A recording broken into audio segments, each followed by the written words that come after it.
This is TWiT. CES, the Consumer Electronics Show, is next week, which marks our annual influx of crazy products that may or may not see the light of day. Here to talk about what she expects to see in the internet-connected home department is Lindsey Turrentine, editor-in-chief at CNET Reviews. Welcome to the show, Lindsey. Hi, how are you? Doing well. It's good to see you. So are there any overall trends in smart home tech that you're seeing from all your CES pitches that are coming in? Well, so last year was the year of the in everything. Mm-hmm. This year, it's going to be voice assistants in everything. So we're going to see a lot more of this, but a lot more of all the assistants. Cortana, we just saw Cortana show up in a thermostat, a Cortana thermostat. If you were dying to have Cortana in a thermostat, you can do that. We also just got a pitch from GE on enabled lights in your ceiling, so you don't actually even need a smart speaker. You just talk to your lights, your light bulbs. I mean, it's going to be a kind of crazy, try everything in every format, voice, and then we'll see what sticks. I mean, is that I hadn't really considered that until just now, this idea that as the smart home grows around these hubs that we're getting very used to having suddenly, I mean, this was a big holiday season for voice assistants in the home.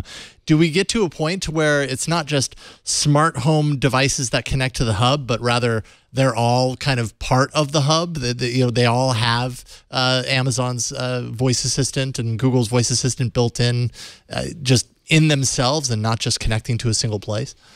Yeah, I actually think we're already there. And in fact, if you kind of most normal people who don't think about this all day like we do, I think don't even really think when you say, oh, well, you're going to need a hub, they kind of glaze over and go, what? Totally. And that's why Amazon has sort of won this game so far, because they just said, here's this speaker. It's going to do everything for you. And people don't really think of it as a hub.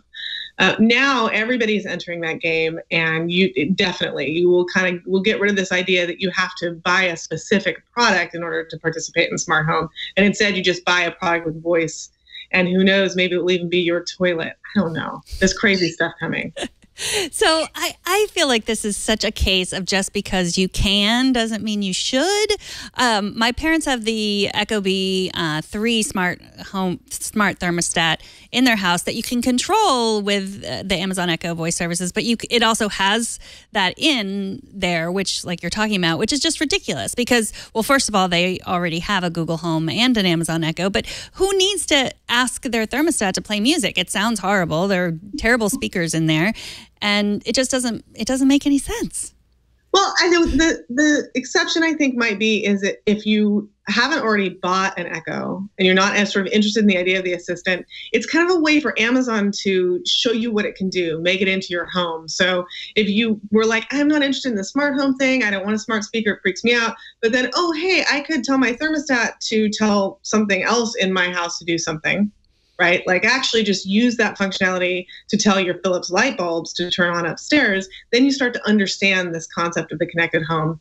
And it's kind of one more way in. And I think you're right. Like, we don't need voice in every other device in our house, but it might be a way for the industry to kind of slowly introduce all kinds of people to the idea. Yeah, and a part of making this something that's even more ubiquitous and, to open it up to all the people and not just the people who are nerdy about technology is to get rid of this idea that, oh, well, these systems work with these devices and these systems work with these devices. We're really kind of at the point now, thankfully, where it seems like they kind of all figure like they have to work with everything. That's just how they're going to make it going forward is broad compatibility. Do you think that's where we're at? I think we're inching toward that, but we're still going to end up in a situation where we probably have 2 or 3 different platforms working concurrently. And we might not even, as consumers, be tracking, or making a decision like I'm in on or I'm in on Cortana or I'm in on Siri. It may just be like, hey, my garage door works with my phone. My front door works with my phone. My shower works with my toilet. Alexa. And you just kind of like know that you are going to have one of these assistants in your life, and it will probably work with the things that you want, and without even really making an active decision about it. And I actually think that's almost that's the way this will happen, because it's so confusing for most people. Mm-hmm. Okay, so what about smart home robots? Will I be getting my Rosie, the robot maid from the Jetsons, at CES? No. I don't think so. I mean, sorry. I think that you'll get some cool stuff. I think we'll see. We always see a fun, like last year, beer pong robot. There's always going to be some fun use case. There's going to be somebody who's like, look what this robot can do. And we're seeing a lot of, cool pet tech, and we're seeing things that do very specific jobs. But a do-it-all assistant that does anything you want it to, we just don't have the manual dexterity for that yet. It's kind of like the reality of the Amazon warehouse, where the Kiva robots that stock and unstock the shelves in the warehouse, they actually just drive to the right berth in the warehouse, tell the human standing there what to get off the shelf and put on the robot, and then leave somewhere else. So the human's entire job is just to move your hands, because our hands are better than the robot hand.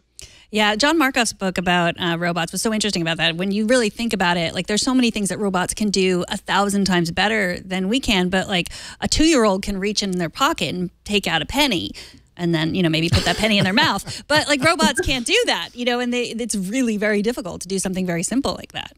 Yeah, absolutely. That's why, yes, we can get robots that really do a great job washing your floor or dumping, some cat food into the bowl. But that's kind of about it now. It's like they can do the macro, they can't do the micro. Mm-hmm. Robots aren't quite at the micro level yet. When I think about what I won't be seeing because I'm not going to CES, I think about how smart home just as a category has really had a tremendous year, especially, but last couple of years kind of building up to the point where it's at now, where it feels like it's like you say, inching closer to this broad acceptance in the marketplace. Mm-hmm. But I also think that probably what we're going to see, or what you're going to see at CES, are a whole lot of items that don't need to be smart. Would you agree? It seems like everybody's going to be cashing in on that regard. Oh, absolutely. I mean, the CES is a great way to get attention. And so you can add something to your brand that gets you a press release at CES and go from there. And I may be jumping ahead to another question that Megan had, but for instance, we're hearing about a hair analyzer that stylists can use to scan your hair and make shampoo recommendations.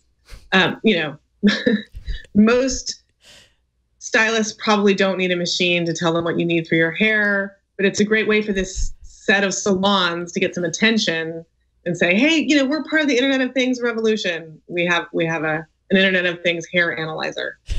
I will give them that attention because it's called the Schwarzkopf Professional Salon Lab. And I wondered if it was involved with Norman Schwarzkopf. I hope that's what he was doing now. I don't even know if he's still alive, but I hope that is what he's doing in his retirement. I don't know why I found that so funny. I shouldn't make fun of anyone's name, but it just made me think of Norman Schwarzkopf. Well, anybody can run a chain of hair salons, right? Yes, totally. We can all do it. Yeah, sure. I think it would be a great retirement job, except actually probably really hard. It's probably a lot of work. Yeah. So that was my favorite. Do you have a favorite from any of the pitches that you've gotten?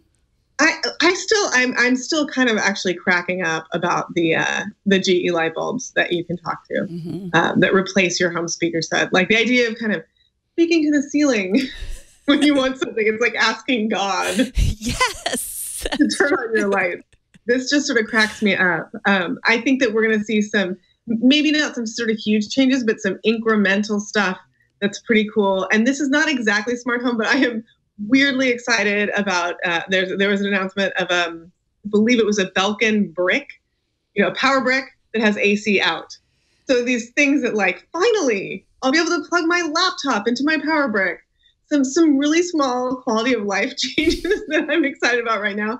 I'm sure we're going to see some things like screen technology and really big sea change stuff at CES that we'll hear more about at the show. The early stuff is all about those kind of cool little gadgets that you hadn't thought of yet that take care of one thing. What about facial recognition? I feel like that's been a big thing this past year, especially with the iPhone 10 making kind of the progress that it's made with the technology. It kind of seems appropriate for that to move into the IoT space a little bit more. Have you heard anything along those lines? Weirdly, no, not yet. Not in the preview content that we've gotten and the pre-briefs. Not a lot of facial recognition yet. I think it's just really hard, and I'm not sure people are demanding it. Right. I think, speaking of iPhone 10, though, we're going to see a lot of wireless charging. We've seen that for a few years. think we'll see now that there are a lot of phones on the market that have that ability. I think we're going to see a lot of aftermarket products to bring wireless charging to the fore, and people might start to actually get excited about that as prices come down and these devices look prettier, and we'll see quite a bit of that. Mm-hmm. And so is CES at all a place where people talk about privacy and security in these Internet of Things or smart home devices? Is that a part of it at all, or are we just too fascinated by our internet-connected toilets to care about privacy or security? I think that it's a place where a lot of people try to avoid talking about it unsuccessfully. Everybody wants to talk about their new product. Nobody wants to talk about what might be scary about that product, but people like us, all the journalists there, keep bringing it up. And the reality is that what is kind of ever present with the connected device revolution, if you want to call it that, or smart home, if you want to call it that, or Internet of Things, if you want to call it that, is that there are so many more connected devices. So yes, there are clearly security problems with any connected device, including your laptop, as we have seen in the last couple of days, or including your cell phone. We've always had those worries. What's changing really rapidly here is right now there are 8 billion connected products online in the world, and estimates are there will be 20 billion by 2020. That's a huge opportunity for error and security issues. And so we will keep talking about it, and it will keep being an issue as more and more of these products come online. Mm-hmm. Well, thank you so much for joining us, Lindsey. Lindsey Turrentine is editor-in-chief of CNET Reviews and L Turrentine on Twitter. Thanks for coming on. Thank you, Lindsey. Thanks, Megan. Bye, Jason. Bye. Great to see you. And in case you were interested, Norman Schwarzkopf, Storming Norman, he passed away in 2012. May he rest in peace. So not involved in a hair salon. Maybe his relatives are, but he himself is not. The great hair salon in the sky.